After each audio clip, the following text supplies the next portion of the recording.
आज 1 जुलाई 2024 है और आज से बहुत सी चीज़ें बदल जाएंगी। उनमें जो सबसे बड़ा बदलाव है और जो सबसे बड़ी चीज़ जो आज लागू हो रही है वो है 3 नए आपराधिक कानून, यानी कि इंडियन जुडिशल कोड यानी भारतीय न्याय संहिता, इंडियन सिक्योरिटी कोड यानी भारतीय सुरक्षा संहिता और इंडियन एविडेंस एक्ट यानी भारतीय साक्ष्य अधिनियम, जो कि आज यानी 1 जुलाई 2024 से लागू हो गए। भारतीय न्याय संहिता अधिनियम अब आईपीसी भारतीय दंड संहिता की जगह लेगा। ये दोनों विधेयक संसद के शीतकालीन सत्र में पारित किए गए थे।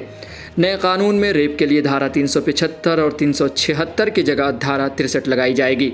वहीं सामूहिक दुष्कर्म के लिए धारा 70 और हत्या के लिए धारा 101 की जगह धारा 302 लगाई जाएगी। भारतीय न्यायिक संहिता में 21 नए अपराध जोड़े गए हैं, जिनमें से एक है मॉब लिंचिंग। इसमें मॉब लिंचिंग पर भी कानून है। 41 अपराधों में जुर्माना बढ़ाया गया है। इसके अलावा 82 अपराधों में सज़ा बढ़ा दी गई है। इन कानूनों से एक आधुनिक न्याय प्रणाली स्थापित होगी, जिसमें ज़ीरो FIR, पुलिस में ऑनलाइन शिकायत दर्ज कराना, SMS के जरिए समन भेजने जैसे इलेक्ट्रॉनिक माध्यम और सभी जघन्य अपराधों के वारदात स्थल की अनिवार्य वीडियोग्राफी जैसे प्रावधान लागू हो जाएंगे। इस हवाले से बात की हमारे संवाददाता सुनील बच्चन ने कुछ वकीलों से। आइए सुनते हैं। 150 साल से चली आ रही ब्रिटिश काल से जो कानून, ये 3 कानून को बदलाव किया है और 1 जुलाई से ये लागू हो गई है। आइए हमारे बीच कुछ हाईकोर्ट के अधिवक्ता हैं, उनसे हम जानना चाहते हैं। नया भारत नया कानून, आप ये बताइए, जो कानून आज से लागू हुआ है उसके विषय में आप क्या कहना चाहते हैं? निश्चित रूप से यह कानून हम लोगों के लिए बड़ा दूरगामी परिणाम देगा।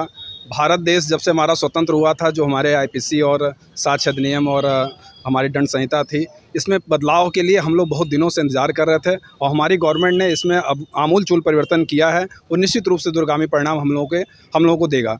इसमें सबसे अच्छी चीज़ें ये है, जो हमारे विकलांग या हमारे वरिष्ठ जन, जो हमारे बच्चे हैं, जो छोटे 14 साल से उम्र के हैं, उनके लिए जो बदलाव किए गए हैं ये अभूतपूर्व हैं। महिलाओं के लिए विशेष रूप से, बच्चों और महिलाओं के लिए विशेष रूप से प्रयास हमारी गवर्नमेंट ने किया है और ऐसे बदलाव जिसका हम लोग इंतज़ार कर रहे थे वो आज दिख रहा है। और आधी रात से 12 बजे से जब ये बदलाव शुरू हुआ है और अब ये अमल में आ चुका है, हम लोग उम्मीद करते हैं कि इसके अच्छे लक्षण दिखाई देंगे। निश्चित रूप से इसमें समस्याएं भी आएंगी।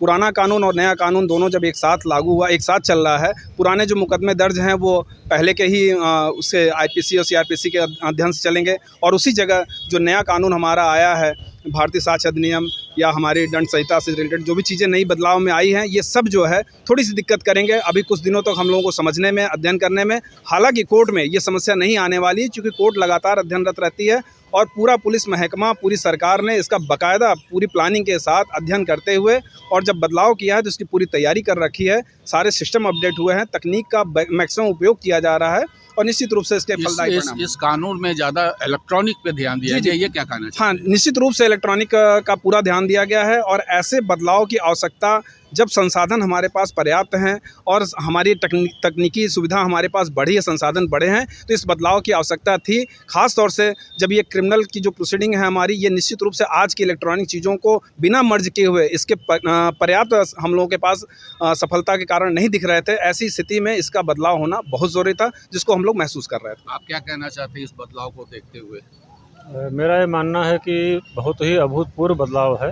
1860 में मैकाले ने जो सर्वे कराया था भारतीय परिस्थितियों का, समाज का, उसमें परिवर्तन, तब से तमाम परिवर्तन हुए हैं। देश काल समय परिस्थिति के अनुसार जो सरकार ने किया है, ये कदम अभूतपूर्व है और मैं उम्मीद करता हूं कि इसमें भ्रमित नहीं होना चाहिए।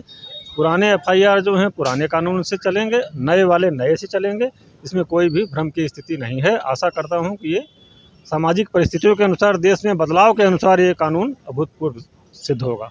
नया भारत नया कानून, आप क्या कहना चाहते हैं? अब इलेक्ट्रॉनिक माध्यम जो बढ़ते जा रहे हैं और हर आदमी के पास लैपटॉप, मोबाइल या इंटरनेट से जुड़े हुए हैं लोग, इसके वजह से ये जो कानून में संशोधन हुआ है और जो इलेक्ट्रॉनिक को बहुत ज़्यादा महत्व दिया गया है, हमारे हिसाब से नए भारत के लिए ये आपराधिक संहिता में एक एविडेंस के रूप में काम करेगा। आज इंडियन पैनल कोड होता था, अब वो बदलाव हो गई है। अब कौन से बदलाव में क्या कहना चाहते हैं? अब बदलाव जो हुआ है, गवर्नमेंट ने जो बदलाव किया है, देखते हुए, समाज को देखते हुए किया है गवर्नमेंट ने, जितने भी बदलाव किए हैं। और रही बात हमारी आईपीसी, सीआरपीसी और एविडेंस जो भी है, सब बदल के भारतीय न्याय संहिता, ठीक है, तो इन तीन में विभक्त हो गई हैं। और जो कुछ भी है ठीक है, गवर्नमेंट के हिसाब से ठीक ही है। जो भी चल रहा है वो गवर्नमेंट के हिसाब से ठीक ही चल रहा है। और उम्मीद है कि गवर्नमेंट और अच्छा करेगी, हम लोगों के लिए, भारतवासियों के लिए और अच्छा करेगी और न्याय करेगी सबके आप साथ। क्या कहना चाहते हैं?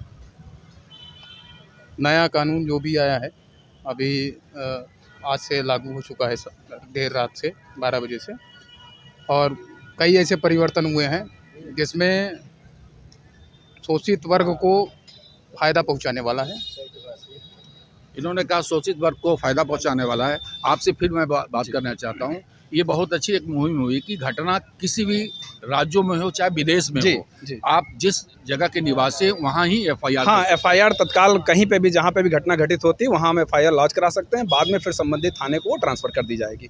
ये एक बहुत बढ़िया जो है, इसकी आवश्यकता निश्चित रूप से थी। और हम लोग कहीं पे भी एफआईआर, ज़्यादातर मामलों में ऐसा होता था कि जुरिस्डिक्शन को लेकर के ही एफआईआर लॉन्च नहीं हो पाती थी, जिसकी वजह से त्वरित कार्रवाई नहीं हो पाती थी। कई बार एक्सीडेंट हो या इस तरह की घटनाएं होती थी जिसमें जो है जान चली जाती थी, एफआईआर जुरिस्डिक्शन को लेकर के रुकी रहती थी, और जब तक घटना घट जाती थी या समस्याएं बढ़ जाती तब जा कर के ये चीज़ें आती थी। तो ये जो जीरो एफआईआर की बात कही है हमारी जो है संहिता में, ये बहुत अच्छा परिवर्तन है और इसकी आवश्यकता थी निश्चित रूप से।